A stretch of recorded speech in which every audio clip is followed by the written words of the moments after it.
This looks like an easy math question, right? But believe it or not, millions of people get this wrong. So pause the video, don't use a calculator and try this first. Take 5 seconds, think carefully and comment your answer before I solve it. According to PEMDAS, first we do parenthesis, then exponent, then multiplication or division, finally addition or subtraction. Remember that in multiplication and division have equal priority. I always work from left to right. Same applies addition and subtraction. So in this expression, first we do parenthesis, inside the parenthesis here addition, then we do division, finally multiplication. Here is multiplication.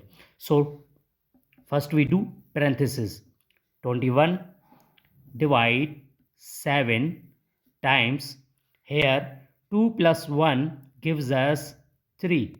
Now we know that multiplication and division have a equal priority and we have worked from left to right.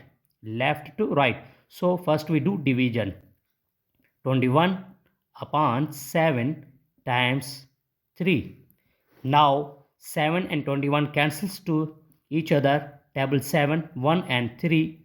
So 3 times 3 gives us, now multiplication gives us 9. This is a right answer. Did you get 16 or something else? Tell me in the comments. If this helped you understand PEMDAS clearly, like the video and subscribe for more math tricks.